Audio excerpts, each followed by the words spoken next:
사랑합니다, 행복님. 오늘도 찾아주셔서 감사합니다. 여러분도 혹시 이런 사람 한 번쯤 만나보셨나요? 대화할 때 기본적인 예의는커녕 은근히 남을 무시하거나 불편하게 만드는 사람 말이에요.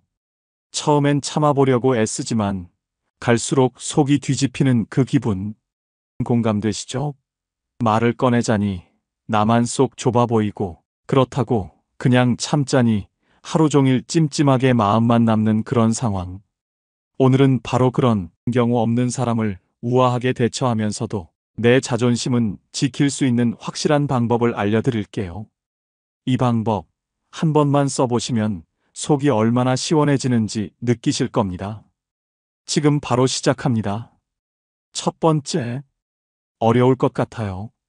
민수 씨는 직장 동료 철수 씨와 한 달째 카풀을 하고 있었습니다.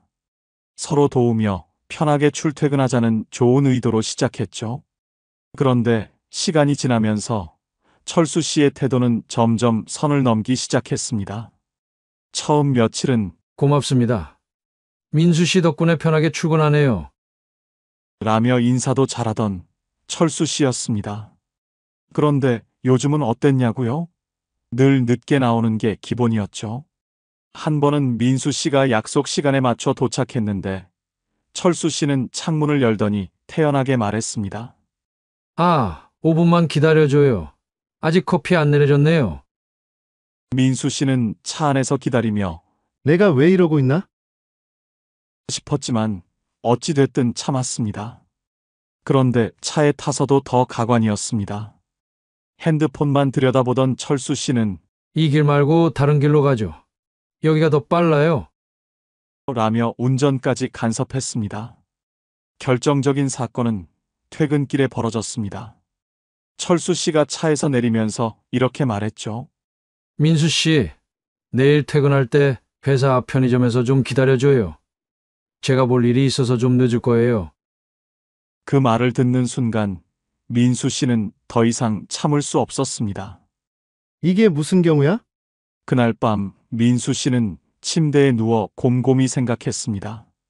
직접 말하자니 감정적으로 보일 수 있고, 참기에는 더는 못 견디겠고, 결국 민수 씨는 카톡을 열고 짧지만 명확한 메시지를 보냈습니다. 철수 씨. 제가 요즘 출퇴근 일정이 바빠서 카풀을 계속하기가 어려울 것 같아요. 내일부터는 각자 출근하는 게 좋을 것 같습니다. 짧은 한마디였지만 민수 씨의 의지가 분명히 담긴 메시지였습니다. 철수 씨는 곧 그렇군요. 알겠습니다. 그동안 감사했어요. 라는 답장을 보냈습니다. 민수 씨는 그제야 속이 시원해지는 걸 느꼈습니다. 왜 이렇게 참으면서 불편했을까? 싶었지만 이제라도 경계를 세운 자신이 대견했죠. 어려울 것 같아요라는 표현은 상대방을 직접적으로 비난하지 않으면서도 자신의 경계를 명확히 드러내는 전략적인 말입니다. 이 말은 더 이상 이 상황을 받아들일 수 없다 라는 신호를 전달하되 공격적으로 들리지 않아 상대의 방어적 반응을 줄여줍니다. 심리학적으로 이는 긍정적 경계 설정의 대표적인 사례로 상대방이 자신의 태도를 돌아보게 만들면서도 관계를 완전히 단절하지 않는 여지를 남깁니다. 다산 정약용은 이렇게 말했습니다. 사람은 자기 욕심을 채우기에 급급할 때 남의 배려를 당연히 여기게 된다. 이 말처럼 상대방의 잘못된 태도를 바로잡는 것은 단순히 나를 위한 일이 아닙니다. 나를 지키는 동시에 관계를 건강하게 만드는 첫걸음이기도 합니다. 때로는 관계를 지키는 것보다 나를 지키는 것이 더 중요할 때가 있습니다. 불편한 상황에서도 단호히 말할 용기를 내는 것. 그것이 곧 나를 존중하는 길이죠. 여러분도 혹시 비슷한 고민을 하고 계신가요? 오늘은 내 마음을 먼저 들여다보세요. 여러분의 용기가 관계를 새롭게 변화시킬 겁니다. 두 번째, 너무 개인적인 질문이라 말하기가 조심스러워요. 민정 씨는 아이를 유치원에 보내면서 동네 엄마들과 자연스럽게 알게 되었습니다. 처음에는 가벼운 안부와 아이들 이야기를 나누는 정도였죠. 그런데 친해질수록 대화가 점점 이상한 방향으로 흘러가기 시작했습니다. 어느 날 엄마들 모임에서 한 엄마가 갑자기 민정 씨에게 물었습니다. 민정 씨 남편은 어디 다니신다 그랬죠? 연봉이 꽤 되겠어요. 맞죠? 민정 씨는 당황했지만 웃으며 넘겼습니다. 그런데 다른 엄마도 덩달아 끼어들었습니다. 요즘 집값이 많이 올랐던데 집은 남편이 사셨나 봐요? 대출 얼마나 남았어요? 질문은 끝도 없었습니다. 남편 직업부터 연봉, 심지어 가정 경제 상황까지 쏟아지는 개인적인 질문에 민정 씨는 얼굴이 화끈거렸습니다. 평소에는 유쾌한 엄마들이었지만 오늘따라 그 질문들이 선을 훌쩍 넘어버린 겁니다. 모임이 끝날 때쯤 민정 씨는 가볍게 웃으며 말했습니다. 다들 궁금해하시는 건 알겠는데 그건 너무 개인적인 질문이라 말하기가 조금 조심스러워요. 서로 예쁜 얘기만 나누는 게 좋지 않을까요? 분위기는 순간 조용해졌지만 모두가 웃으며 아, 그렇죠. 맞아요. 라고 말했습니다. 그 한마디로 민정 씨는 불편한 질문을 단호히 차단하면서도 모임의 분위기를 해치지 않을 수 있었습니다. 너무 개인적인 질문이라 말하기가 조심스러워요. 이 한마디는 경계를 세우는 완벽한 사례입니다. 상대방에게 여기가 선입니다 라는 메시지를 전달하면서도 공격적으로 들리지 않도록 부드럽게 표현했습니다. 심리학적으로 이는 정보 경계 설정 이론에 근거합니다. 친밀한 관계에서도 적정한 정보 노출의 경계를 지키는 것이 관계의 건강성을 유지하는 핵심입니다. 특히 조심스러워요라는 표현은 상대방의 질문을 정면으로 거부하기보다는 배려를 담아 불쾌함을 완곡히 전달함으로써 방어적인 반응을 줄여줍니다. 이는 상대가 자신의 행동을 돌아보게 만드는 효과적인 방법이기도 합니다. 퇴계 이황은 이렇게 말했습니다. 말에는 선이 있고 그 선을 넘으면 다툼이 생긴다. 이 명언처럼 말에도 경계가 필요하며 그 선을 지킬 때 관계는 평화로울 수 있습니다. 사람 사이의 관계가 깊어질수록 말에는 더 큰 신중함이 필요합니다. 때로는 거리를 좁히려는 마음이 상대방에게 불편함이 될 수 있음을 우리는 잊곤 하죠. 하지만 민정 씨처럼 부드럽고 단호한 한마디로 경계를 세운다면 나를 지키면서도 관계를 더 건강하게 만들 수 있습니다. 여러분도 혹시 비슷한 상황에 처해 있다면 오늘은 나의 마음을 먼저 살피고 용기 있게 경계를 만들어 보세요. 그 순간 진정으로 존중받는 관계가 시작될 겁니다. 세 번째, 조금 부드럽게 표현해 주시면 좋겠어요. 영희 씨는 오랜만에 친구들과 점심 약속을 잡았습니다. 바쁜 일상 속에서 모처럼 친구들과 만나 편안한 시간을 보내고 싶었죠. 그런데 모임이 시작된 지 얼마 되지 않아 영희 씨는 점점 어깨가 굳어갔습니다. 친구 미영 씨가 대화 도중 너무 직설적으로 말을 해서 듣는 사람마다 얼굴이 굳어졌기 때문입니다. 영희야, 너 요즘 살 좀 찐 것 같아. 관리 좀 해야 하지 않겠어? 아니, 너 그 머리 왜 했어? 안 어울리는 것 같은데? 처음엔 장난인가 싶었지만 계속되는 미영 씨의 직설적인 말에 영희 씨는 불편함을 느꼈습니다. 친구들과의 즐거운 시간이 미영 씨의 한마디 한마디에 묘하게 어색해졌습니다. 하지만 그렇다고 바로 감정을 드러내기도 어려웠죠.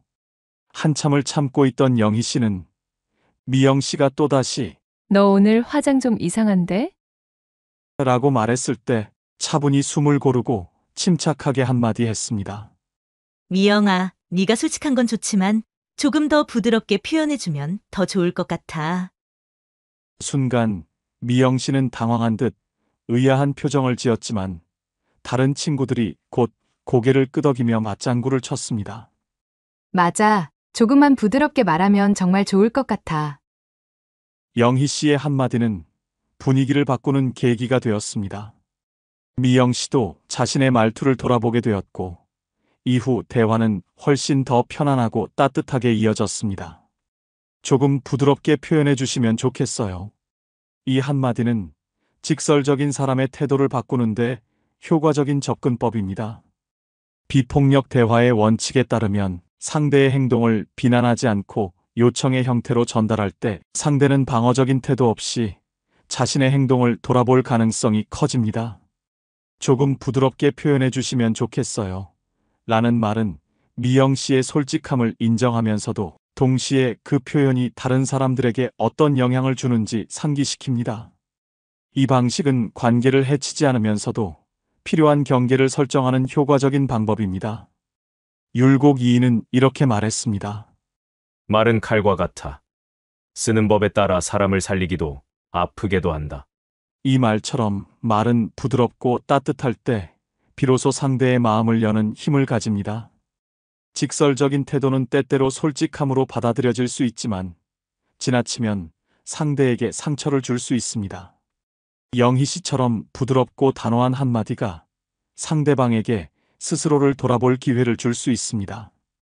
혹시 여러분도 대화 속에서 상처받는 말을 들어본 적 있나요? 오늘은 조금 부드럽게 표현해 주시면 좋겠어요 라는 한마디로 서로의 마음을 더 따뜻하게 만들어 보세요. 이 변화가 대화를 더 빛나게 하고 관계를 더 깊게 만들어 줄 겁니다. 네 번째, 대단하시네요. 저는 제 페이스에 맞게 하고 있어요. 민수 씨는 요즘 동네 독서 모임에 열심히 나가고 있었습니다. 바쁜 일상 속에서도 시간을 내어 책을 읽고 느낀 점을 함께 나누는 이 모임이 민수 씨에게는 소소한 행복이었죠. 그런데 이 모임에서 자주 만나는 한 사람이 민수 씨의 마음에 찬물을 끼얹는 일이 찾았습니다. 그 사람은 매번 모임이 끝날 때쯤 민수 씨를 향해 이런 말을 툭 던지곤 했습니다. 민수 씨, 이번에도 이 책밖에 못 읽으셨어요? 나 같으면 한 달에 3권은 읽었을 텐데. 처음엔 대수롭지 않게 넘겼습니다. 하지만 같은 말이 반복될수록 민수 씨는 점점 불편해졌습니다. 마치 자신이 부족하다는 말을 듣는 것 같았거든요. 어느 날 그 사람은 또 이런 말을 했습니다. 민수 씨, 그 속도로 읽어서 언제 다 읽겠어요? 나였으면 벌써 끝냈죠. 그 순간 민수 씨는 속으로 생각했습니다. 왜 굳이 나랑 비교하려는 걸까? 내가 책을 빨리 읽든 말든 몇 권을 읽든 무슨 상관이야? 더 이상 참을 수 없다고 느낀 민수 씨는 깊게 숨을 들이쉬고 차분히 대답했습니다. 대단하시네요. 저는 제 페이스에 맞게 하고 있어요. 이렇게 읽는 게 저한테 딱 맞더라고요. 짧고 단호한 한마디였습니다. 민수 씨의 예상치 못한 반응에 상대방은 머쓱해하며 말을 돌렸습니다. 그날 이후 민수 씨는 더는 비교의 스트레스에 시달리지 않고 자신만의 속도로 책을 읽으며 진정한 독서의 즐거움을 되찾았습니다. 대단하시네요. 저는 제 페이스에 맞게 하고 있어요. 이 한마디는 내재적 동기 이론에 기반을 둔 대처법입니다. 사람은 자신의 목표와 속도를 기준으로 삼아 행동할 때 외부의 부정적인 비교나 경쟁심에 흔들리지 않게 됩니다. 대단하시네요 라는 말은 상대방의 공로를 인정하면서도 저는 제 페이스에 맞게 하고 있어요. 라는 말로 자신의 기준을 명확히 세움으로써 상대의 경쟁심을 우아하게 차단할 수 있습니다. 이 방법은 상대방을 비난하거나 방어적으로 반응하지 않으면서도 자신의 경계를 분명히 지키는 효과적인 전략입니다. 율곡 이인은 이렇게 말했습니다. 남과 나를 비교하지 않는다면 그 순간부터 너의 길은 빛나게 될 것이다. 비교와 경쟁에서 벗어나는 순간 우리는 비로소 자신만의 삶을 온전히 살 수 있습니다. 비교와 경쟁은 때로는 우리를 성장시키지만 지나치면 마음을 지치게 만듭니다. 민수 씨처럼 자신의 속도와 기준을 지키는 단호한 한마디가 마음의 평화를 가져다 줄 수 있습니다. 여러분도 혹시 이런 비교 속에서 힘들어하고 계신가요? 오늘은 내 속도와 나만의 길을 믿어보세요. 그 길이 곧 당신만의 빛나는 여정이 될 겁니다. 5번째, 다른 의견도 들어보면 좋을 것 같아요. 수연 씨는 최근 동창회 준비를 돕기 위해 기획팀에 참여했습니다. 오랜만에 친구들과 함께 무언가를 만들어 간다는 것이 신선하고 즐거운 경험이었죠. 그런데 기획회의가 거듭될수록 수연 씨는 점점 불편한 기분을 느끼기 시작했습니다. 기획팀의 한 친구인 정민 씨가 매번 대화를 독점하며 자신의 의견만 고집했기 때문입니다. 이건 이렇게 해야 돼. 내가 다 해봐서 아는데 다른 건 시간 낭비야. 그건 별로야. 그냥 내 방식대로 하자니까. 정민 씨는 다른 사람의 의견이 나오기도 전에 자신의 방식을 강요했습니다. 회의 분위기는 점점 가라앉았고 수연 씨는 자신과 다른 친구들의 의견이 무시당하는 것 같아 답답한 마음을 감출 수 없었습니다. 어느 날 정민 씨가 또다시 대화를 장악하려 하자 수연 씨는 깊게 숨을 들이쉬고 침착하게 말했습니다. 정민아, 내 의견도 좋은데 다른 의견도 들어보면 좋을 것 같아. 우리가 여러 가지를 고려해서 더 좋은 결정을 내릴 수 있지 않을까? 수현 씨의 말에 정민 씨는 예상치 못한 반응에 당황한 듯 잠시 말을 멈췄습니다. 다른 친구들도 고개를 끄덕이며 맞아. 그게 좋겠다. 하고 호응했습니다.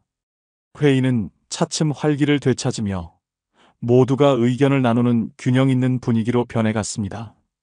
그날 이후 수연 씨는 정민 씨의 고집스러운 태도에도 더 이상 위축되지 않았습니다. 단호하지만 부드러운 한마디로 분위기를 바꿀 수 있다는 자신감이 생겼기 때문이죠. 다른 의견도 들어보면 좋을 것 같아요. 이 한마디는 대화의 균형을 회복하는데 매우 효과적입니다. 정민 씨처럼 자신의 의견만 고집하며 대화를 지배하려는 사람은 대부분 자신의 의견이 옳다는 확신과 다른 의견에 대한 불신에서 행동합니다. 다른 의견도 들어보면 좋을 것 같아요. 라는 말은 상대방의 의견을 인정하면서도 다른 관점을 고려해야 한다는 점을 부드럽게 전달합니다. 심리학적으로 이는 의사소통 균형 이론에 기반한 접근법으로 상대의 방어적 태도를 줄이고 대화의 흐름을 조율하는 데 효과적입니다. 퇴계 이황은 이렇게 말했습니다. 의견이 다를 때 듣지 않으면 그 또한 어리석음의 시작이다. 모두의 의견을 경청하고 조화롭게 합의할 때 대화는 진정한 가치를 가지게 됩니다. 대화는 단순히 말을 주고받는 것이 아니라 서로의 마음과 생각을 나누는 소중한 과정입니다. 수현 씨처럼 단호하지만 부드러운 한마디로 대화의 균형을 잡으면 더 건강하고 깊이 있는 관계를 만들어갈 수 있습니다. 혹시 요즘 대화 속에서 지배적인 태도에 답답함을 느끼고 계신가요? 오늘은 용기 있게 내 의견을 표현해 보세요. 그 한마디가 대화의 흐름을 바꾸고 관계를 따뜻하게 변화시킬 겁니다. 6번째, 이번엔 도와드리지 못해요. 저도 형편이 있어서요. 영희 씨는 친척들과의 모임에서 늘 밝고 친절한 사람으로 통했습니다. 이번에도 오랜만에 만난 가족들과 담소를 나누며 즐거운 시간을 보내고 있었습니다. 그런데 모임이 끝나갈 무렵 삼촌이 슬며시 다가와 이런 말을 꺼냈습니다. 영희야, 너 요즘 잘 나간다며? 남편도 직장 좋고 형편도 괜찮잖아. 이번에 내가 좀 힘든데 도와주면 큰 은혜로 할게. 순간 영희 씨는 말문이 막혔습니다. 삼촌은 몇 년 전에도 돈을 빌려갔지만 한 번도 갚지 않았고 이후로는 연락도 없던 사람이었죠. 가족이라 차마 거절하기 힘들어 늘 애매하게 넘어갔던 과거가 떠올랐습니다. 그런데 이번에는 달랐습니다. 한두 번이 아니라는 생각에 영희 씨는 단호히 결심했습니다. 영희 씨는 차분한 목소리로 삼촌에게 말했습니다. 삼촌, 정말 힘드신 건 알겠지만 이번엔 도와드리지 못할 것 같아요. 저도 형편이 있어서요. 삼촌이 스스로 해결하실 수 있을 거라고 믿어요. 삼촌은 처음엔 머쓱해하며 그래도 네가 도와주면 이라고 더 말을 이어가려 했지만 영희 씨의 단호한 태도에 결국 아무 말도 하지 못했습니다. 이번엔 도와드리지 못해요. 이 한마디는 문제의 소유권 이론에 근거합니다. 다른 사람의 문제를 대신 해결하려 하면 상대방은 자신의 책임감을 잃고 의존적으로 변하기 쉽습니다. 저도 형편이 있어서요. 혹은 지금 제 형편이 좀 어려워서요. 라는 표현은 상대를 비난하거나 탓하지 않으면서도 나의 재정적 한계를 분명히 전달하는 효과적인 방법입니다. 이는 경계를 설정함과 동시에 상대가 자신의 문제를 스스로 해결해야 한다는 깨달음을 줄 수 있습니다. 심리학적으로 이는 관계를 건강하게 유지하면서도 나를 지키는 가장 이상적인 접근 방식입니다. 율곡 2인은 이렇게 말했습니다. 재물을 빌려줌은 나눔이 아니라 때로는 해로울 수도 있다. 상대가 배려를 당연히 여기는 순간 그 나눔은 관계를 해치고 신뢰를 무너뜨릴 수 있습니다. 가족이라서, 친척이라서 모든 것을 받아줘야 한다는 부담감은 결국 나를 지치게 만듭니다. 때로는 단호한 경계가 서로를 더 건강하게 만드는 지름길이 됩니다. 여러분도 혹시 비슷한 고민으로 마음이 무겁진 않으신가요? 오늘은 스스로를 먼저 돌보고 용기 있게 나의 선을 세워보세요. 그 선은 단순히 거절이 아니라 나와 관계를 모두 지키는 시작이 될 겁니다. 오늘 배운 내용으로 경우 없는 사람에게 단호하지만 우아하게 대처하는 법을 기억해 보세요. 작은 한마디가 나를 지키고 관계의 균형을 잡는 시작이 될 수 있습니다. 여러분의 지혜로운 대처가 더 편안하고 존중받는 하루를 만들어 줄 겁니다. 혹시 여러분도 비슷한 상황을 겪으셨다면 댓글로 사연을 나눠주세요. 많은 분들께 큰 도움이 될 것입니다.